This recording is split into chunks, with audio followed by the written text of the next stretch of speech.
quand on parle, quand on voit la barbe blanche, tout ça, je me dis, qu'est-ce qui fait ce vieux ici? J'ai pas toujours été vieux, hein. J'ai été jeune et j'ai vieilli. Et je me suis converti, j'avais pas 21 ans. Moi. Maintenant, j'en ai 66, donc il y a 45 ans que j'appartiens au Seigneur. Et j'ai réalisé, maintenant par rapport à mon âge, la plus belle chose qu'on puisse faire dans sa vie, c'est de donner sa jeunesse à Dieu. Amen.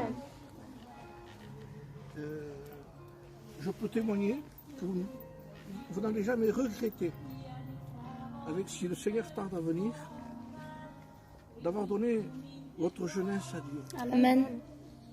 Parce que le diable veut la prendre, votre jeunesse. Et lui, l'ennemi de nos âmes, vous aime pour ce que vous faites et non pas pour ce que vous êtes.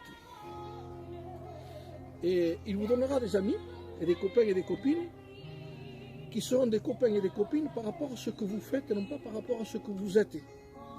C'est-à-dire que le jour où vous ne serez plus intéressant ou intéressant, on vous laissez tomber. Le jour où vous ne ferez pas comme eux, vous ne serez plus intéressant. Donc vous allez vous rendre compte que l'amitié que vous aurez bâtie avec les gens, je le dis, mais vous ne voulez pas que vous le faites. Hein? Je préviens de certaines choses. Que l'amitié qu'on peut lier avec des gens, même avec la jeunesse, n'est pas une amitié réelle, sincère et vraie. Dans la Bible dit qu'un ami dans le malheur se montre un frère. Ça veut dire qu'il n'y a que dans la parole de Dieu que vous allez trouver une vraie amitié, parce que le Seigneur, lui, ne vous aime pas pour ce que vous faites, mais pour ce que vous êtes. Amen. Et il vous aime comme vous êtes. Gloire à Dieu. Et si encore, je ne sais pas, parce qu'il y a un jeune qui n'a pas encore fait l'expérience avec Dieu, il faut que vous sachiez une chose, que Dieu vous aime comme vous êtes. Et que vous n'avez pas besoin de vous améliorer pour venir au Seigneur. Il faut venir comme on est. Et c'est bien parfois compliqué, ce que je veux dire ici. C'est que même s'il y a 45 ans que j'appartiens au Seigneur, le Seigneur ne m'aime pas plus en moi qu'à vous. Son amour est le même. C'est le même sacrifice, le même amour. Il n'y a pas des amours, il n'y a qu'un amour. L'amour de Dieu. Manifesté en Jésus-Christ, le Seigneur, le Sauveur. Et cet amour, eh bien, c'est celui qui nous aime dans les conditions que nous sommes. Bien sûr, et je tiens à insister à dire ça, vous avez un avenir, mais Dieu veut utiliser votre jeunesse aussi. Vous ne serez pas qu'un bibelot ou qu'un instrument dans un local, dans une église, où vous allez vous placer ici, vous chanterez un cantique de temps en temps. Non, Dieu va vous utiliser. Parce que Dieu a des plans et un avenir. Gloire à Dieu. Il y a de l'avenir en Amen. Dieu. Amen. Il y a aussi certainement, parce que le Seigneur est en venir, il y a peut-être des futurs prédicateurs chez vous. Il y a aussi certainement des futures femmes de prédicateurs chez les jeunes filles qui sont là. Donc vous n'allez pas perdre votre temps, parce que Dieu a une direction, elle est vraie, véritable, et il y a un avenir. C'est celui-là. Amen. Gloire à Dieu. Avec le diable, il n'y a aucun avenir. Il ne vous aime pas, il vous haït, il veut vous faire du mal.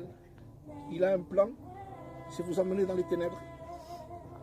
Vous allez passer par des faiblesses, des problèmes, des difficultés. Votre jeunesse va vous pousser à écouter des gens qui vous diront, mais tu ne viens pas un peu avec nous? Soyez fermes. Amen. Soyez fermes. Sachez dire non. Parce que dans la vie où on mène ici, quand on rencontre le Seigneur, vous direz plus souvent non que oui. Parce que nous ne sommes pas chez nous. Nous, on est de là-haut. Amen. Pierre dira que nous faisons partie d'une patrie. Une patrie, ça veut dire pays d'où on est né. Donc, à partir du moment où on devient chrétien, c'est parce qu'on est né de quelque part. On est né du ciel. Gloire à Dieu. Nous appartenons au ciel. Amen. Votre cœur appartient à Dieu. Donc Dieu a un avenir. Et c'est beau un jeune qui sert le Seigneur. C'est plus facile un jeune. Parce que c'est compréhensible quand un jeune dit Jésus vous aime. On dit mais il est jeune pour dire ça. Et bien sûr parce qu'il savent qu'il y a un avenir. Et il dit cet avenir, il l'a mis entre les mains de Dieu. Maintenant si je dirais tout seulement à mon âge, Jésus vous aime, et que je n'aurais pas rencontré le Seigneur quand j'étais jeune, on dirait bon il peut parler, lui il est vieux. Mais je n'ai pas toujours été vieux. Et j'ai eu le privilège, l'honneur de pouvoir être avec Dieu, aimer Dieu. Parce que la plus grande chose que le Seigneur va vous donner à faire, ce n'est pas simplement de faire des actes religieux, mais c'est de l'aimer. Gloire à Dieu. Aimez Dieu. Ne cherchez pas à faire autre chose. Ne cherchez pas à imiter qui que ce soit. Aimez Dieu. Aimez Dieu, parce que Dieu est amour et il veut être aimé. Et si vous aimez Dieu, un homme de Dieu a dit, aimez Dieu et faites ce que vous voulez. Alors vous allez dire, mais alors, on peut faire n'importe quoi. Comprenez ce que je vous dis. Si vous aimez quelqu'un, vous devez lui faire plaisir. Amen. Donc si vous aimez Dieu, à partir de ce moment-là, vous n'aurez qu'un seul but dans votre cœur, c'est de lui faire plaisir. Si vous dites c'est par là, vous irez par là. Si vous savez que là-bas ça l'attriste, vous n'irez pas. Si vous savez qu'il y a quelque chose qui attriste Dieu par rapport à ce que Dieu est, vous ne le ferez pas. Parce que vous aimez faire plaisir à quelqu'un que vous aimez. Amen. C'est vrai ou pas? Amen. Donc c'est comme ça. Donc il y a de l'avenir en Dieu. Et quand je me suis arrêté, je dis c'est beau ce qu'ils font. D'aller comme ça, de chanter des cantiques et de témoigner. Là, tout ce que vous faites pour Dieu, et je finis, je vais rapprocher là-bas. Tout ce que vous faites pour Dieu, vous ne le perdrez jamais. Amen. Tout ce qui est fait pour Dieu, tout ce qui est fait pour Dieu, c'est quelque chose qui est éternel. Vous le retrouverez dans le ciel. Il y a des payes dans le ciel. Déjà, vous êtes payés ici. Mais dans le ciel, ce sera encore mieux que ça. Parce que Dieu met à part pour nous un poids éternel de gloire. Donc ça veut dire que tout ce que vous ferez pour Dieu, vous le retrouverez. Témoignez, priez. Et devenez, les jeunes filles, les jeunes hommes, priorité des priorités. Devenez des femmes de prière. Devenez des hommes de prière. Ne vous attachez pas à autre chose. Vous avez deux choses à faire. Vous avez ce livre-là, qui est la parole de Dieu. Vous voulez que Dieu vous parle. N'attendez pas des voix comme ça. C'est un problème, ça, aujourd'hui.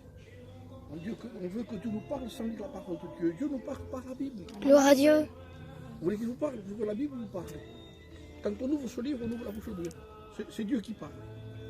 Vous voulez, enlevons le mot prière, ça fait religieux. Vous voulez parler avec Dieu? Amen. Vous voyez que c'est plus le même? Qui n'aimerait pas parler avec Dieu? Maintenant, on va prier, on dirait que c'est un peu lourd. Mais si on dit, on va parler avec Jésus. Amen. C'est vous on va parler avec Jésus. Je suis convaincu que si moi je serais là et on vous dit, il y a Jésus qui veut te parler là-bas, vous allez courir là-bas, vous aurez raison. Parce qu'il veut parler avec nous. Il nous aime. Et Dieu nous appelle à la communion de son Fils. C'est tout. Que Dieu vous bénisse. Amen. Gloire à Dieu.